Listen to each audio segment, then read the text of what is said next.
Battle of Nahavand, how a battle broke the Sassanids' empire. What happens when a dying empire bets everything on one last battle and loses it all? Why did the Caliphate's warriors charge uphill into a fortress of arrows, only to return with the keys to Persia?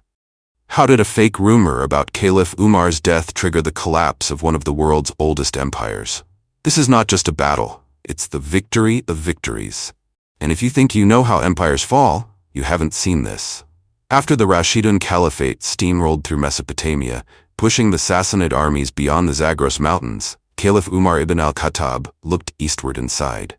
He famously declared, "I wish there were a wall of fire between us and the Persians." A poetic sentiment, sure. But unfortunately, no such firewall existed. What did exist was a porous frontier, a wounded empire, and a whole lot of imperial pride. General Sa'd ibn Abi Waqqas, fresh off his victory at Qadisiyah, was itching to chase Yazdegerd III into the mountains and finish the job. But Umar, ever cautious, said, "Nope, not yet." Instead, Sa'd was told to find a place to settle down. After some local guidance, he picked a spot in Suristan, dry, well-watered, and overgrown with thistles. There he founded a colony that would grow into the city of Kufa. Meanwhile, far to the southeast, Utbah bin Ghazwan and his band of 800 warriors stumbled upon a rocky wasteland and said, "This'll do." That humble outpost would become Basra. For a moment, it seemed the frontier had calcified at the Zagros, giving Umar and Sa'd time to ponder taxes, roads, and other thrilling administrative matters. But Persia wasn't done. Enter Hormuzan, a Persian noble with a grudge and a taste for vengeance. After the retreat from Qadisiyah, he took his personal levy and marched back to Khuzestan, the last Sassanid bulge west of the mountains. Knowing he couldn't hold it defensively, Hormuzan went on the offensive. From his base in Ahwaz, he launched raids into Maysan in 638.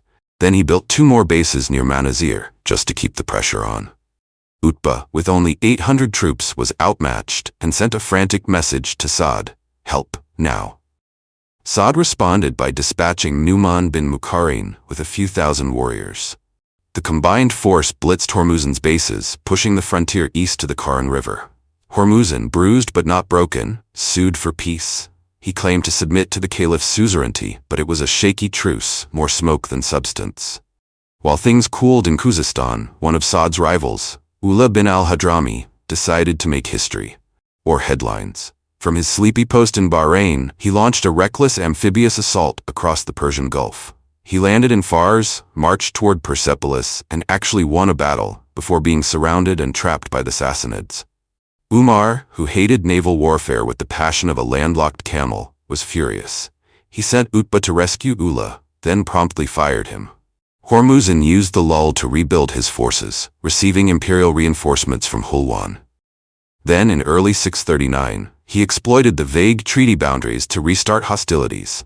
The new governor of Basra, Abu Musa, knew Umar's standing order, no more Persian territory. So he wrote to the caliph, asking what to do. Umar's reply? Take Ahwaz. End this. Musa marched to the Karun River, where Hormuzan waited. Confident and perhaps a bit cocky, Hormuzan invited the Arabs to cross, hoping to crush them in a pitched battle. Musa accepted. He crossed by a bridge north of the city and defeated the Sassanid force in a brutal fight. Hormuzan fled to Ram Hormuz, chased by Arab cavalry. From behind yet another river, Hormuzan parleyed for peace, offering to recognize the loss of Ahwaz while keeping a sliver of his district. But the Sassanid reinforcements kept pouring in. The writing was on the wall, or rather, the battle map. With tensions boiling and troops massing, Umar replaced Sa'd with Ammar bin Yasir as governor of Kufa. Ammar sent reinforcements to Musa with one clear mission: subdue the Persian threat, no delays. And thus the stage was set for the Battle of Nahavand, a clash that would shatter the Sassanid dream and redraw the map of the ancient world. Now pause for a sec. Step into the extraordinary. Subscribe to Eccentric Digital Pixel. Welcome to the wild frontier of creativity, where pixels pulse with imagination and every frame tells a story you've never seen before. We don't follow trends, we bend reality. Get exclusive access to jaw-dropping digital creations. Be the first to witness new drops by turning on notifications. Don't just scroll, experience the pixel revolution. Smash that subscribe button and ring the bell to never miss a masterpiece. Because normal is boring, and you were born to see the world differently. Fresh off his victory in Ahwaz, the ever-determined Abu Musa al-Ash'ari launched a swift and punishing thrust against Hormuzan's forces at Ram Hormuz. The engagement was brisk, brutal, and decisive. The Persian lines buckled under the pressure, and Musa's warriors swept through eastern Khuzestan like a sandstorm through a vineyard. Hormuzan, battered but not broken, retreated north to Shushtar, a fortress city nestled in the Zagros foothills, wrapped in walls and imperial pride. Musa, assessing the challenge, knew he needed more muscle. 1,000 fresh warriors were dispatched from Kufa, and with this bolstered force, Musa advanced again, capturing Shushtar and Hormuzan himself. Not stopping there, Musa rolled forward and seized the ancient city of Susa, a place so old it probably had dust older than some empires. Then, returning to Basra, he sent a subordinate to mop up the final Persian garrison at Junde-Shapur, which fell by late 641. With that, Khuzestan was fully under Muslim control. The Sassanid Empire west of the Zagros was gone, but east of the mountains? Oh, it was still very much alive, and very angry. The loss of Iraq and Khuzestan was a gut punch to Yazdegerd III, the last true Shah of Persia. But he wasn't ready to fade into history just yet. He dispatched urgent orders to every loyal province. Send troops to Nahavand, now. From Isfahan, Ray, Hamadan, and cities stretching all the way to India, contingents poured in. By the turn of 642, a massive army of 60,000 had assembled at Nahavand, a strategic city on a key transportation artery. This was it, Yazdegerd's final chance. If he lost here, he'd lose everything. To lead this colossal force, the Sassanids appointed Mardan Shah, a seasoned general with a flair for dramatic warnings. He rallied his troops with a fiery declaration: "Umar is coming for you if you do not go for him. He has already destroyed the seat of your empire and plunged into the land of your emperor." Meanwhile, a Persian frontier commander, now serving the Caliphate, noticed the buildup and sent word to Ammar bin Yasir in Kufa. Ammar forwarded the intel to Caliph Umar, who addressed the people of Medina with a thunderous pronouncement: "This is the day on which the future depends." Umar even declared his intention to personally oversee the battle, but his advisors wisely talked him out of it. A debate erupted over troop deployment. Uthman wanted to concentrate the entire army, but Ali ibn Abi Talib, ever the strategist, countered, "If we strip the other frontiers, the Byzantines, Ethiopians, and others will come knocking." Ali proposed a composite force, troops from Kufa, Basra, and the Persian border, supplemented by fresh recruits and veterans from Arabia. Umar agreed and handed command to the battle-hardened Nu'man bin Muqarrin. Nu'man, thrilled by the honor, assembled his troops and marched east from Kufa, crossing the Tigris, linking up with frontier units, and trekking northeast from Ctesiphon along the Diyala River. At Qasr Shireen, they pivoted into the Zagros Mountains, reaching Tazar in December 641. With 30,000 warriors now assembled, Nu'man sent scouts into the Nahavand Valley. They returned by nightfall with surprising news: no sign of Persian activity. Nu'man seized the moment. He marched his army to Isbizahan, just 10 miles northwest of Nahavand, and occupied it. When Mardan Shah got wind of this, he brought his entire army out of the city. The final showdown was imminent. Mardan Shah deployed his forces in an L-shaped hook formation, wrapped around a high-terrain feature known as the Brown Ridge. His troops faced downhill, giving them a tactical edge. He himself took position atop the heights, with a panoramic view of the battlefield. The terrain was a fortress in itself. A stream ran in front of the Persian line, lined with cavalry crippling caltrops. The short edge of the L was anchored on a fortified village and the 3,000-foot-high Ardashan Ridge. The long flank was protected by a fork in the stream. Nu'man had no choice but to deploy across the entire front, just beyond the stream and facing uphill. Nu'aym, Nu'man's brother, led the short section. Hudayfa bin Al-Yaman commanded the right. Qaqa bin Amr headed the cavalry reserve. Nu'man himself stood at the center. Mardan Shah could have launched a preemptive strike, but he didn't. Whether due to overconfidence or caution from the defeat at Jalula, he stayed put. It seemed wise. The Muslims were far from their bases, facing a fortress of terrain. They'd either break themselves on the rocks or starve and retreat. Then came the moment. An hour after the noon prayer, as the sun blazed overhead, Nu'man ordered the full assault. As the Muslims reached the Wadi stream, they were met with a deadly rain of arrows from Persian archers shooting downhill. Kaka's cavalry galloped into the caltrops, horses maimed, momentum lost. Still, Numan's men pushed forward, battered by arrow fire.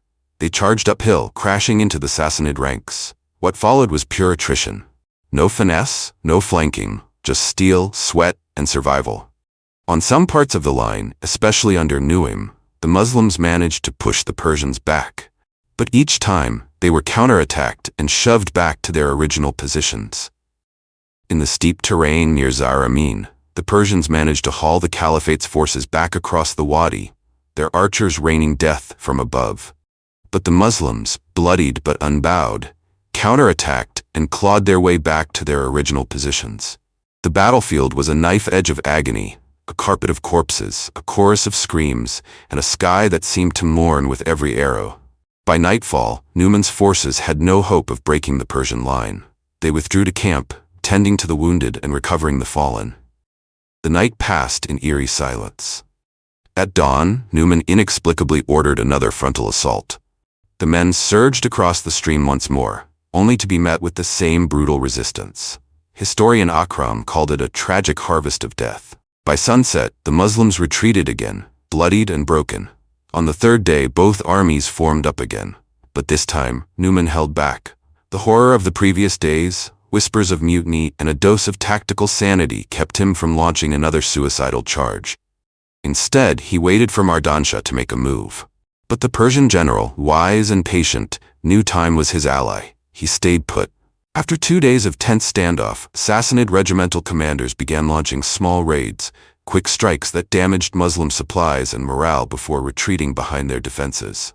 Meanwhile, reinforcements and provisions flowed in from Hamadan, bolstering Persian strength. The Muslims, cold and frustrated, were being worn down. Numan convened a council of war. One elder advised a purely defensive posture. No more attacks. The officers scoffed. Another hothead proposed resuming frontal assaults. That idea was shot down faster than a Persian arrow. Then came Tulayha bin Kulaywad, a former enemy of Islam turned battlefield genius. He proposed a deception, put the cavalry in position to outflank them, show a weak front, make as if to withdraw, let the Persians hope for victory in advance, then return and fight. The plan was approved. To sell the illusion, the Muslims spread false rumors that Caliph Umar was dead. By Friday, Persian sentries saw Muslim tents being pulled down, baggage loaded, and troops marching west. It looked like a retreat. Mardansha took the bait. He opened gaps in the caltrop belt on his right flank and began moving troops across. Some sources suggest he restored the caltrops behind them, sealing their fate. The retreating Muslims spun around, deployed for battle, and held their ground. Meanwhile, Kaka's cavalry lay hidden behind the Ardashan ridge, ready to pounce. 2 hours before noon, Mardansha ordered his army to advance slowly. As they entered missile range, Persian archers loosed volleys, forcing the Muslims to shield up and hold position. The Caliphate's warriors were itching for melee, but Numan ordered restraint. Then came the full-on Persian charge, the imperial right flank unanchored from its ridge and village. Numan withdrew slowly, mimicking Hannibal's tactic at Cannae. Then, just after midday, he ordered a counterattack. At the same moment, Kaka's cavalry swept out, driving a wedge between the Persians and their terrain. Mardansha responded with reserves, holding Kaka's horsemen at bay, but the front line was buckling. As the Muslims pressed forward, Numan was struck by an arrow, fell from his horse, and was quietly removed. His brother Nuaym impersonated him to keep morale intact. By late afternoon, the Muslims were half encircling the Persians. The tide had turned. Then, as the sky darkened, Mardansha's army collapsed. The forces opposing Kaka were still resisting, allowing some Persians to escape, but many were killed, trapped in the caltrop field, or taken prisoner. Tulayha, the architect of the plan, was also slain. The next morning, Hudayfa bin Al-Yaman took command and defeated the Sassanid remnant at Derazid. Some survivors fled to Nahavand, where the new commander Dinar surrendered unconditionally. Nahavand was the final great battle between Islam and Persia. From this point on, the Sassanid Empire was doomed. Muslims call it the victory of victories. Though it took another decade to subdue the far-flung provinces, by late 644, Yazdegerd III was, as historian Peter Crawford put it, A king without a kingdom. Next up, invasion of Iberia. If you've been gripped by this tale of deception, valor, and imperial collapse, don't miss what's coming next. Follow us. Subscribe and click the notification bell so you never miss another legendary story from the golden age of conquest.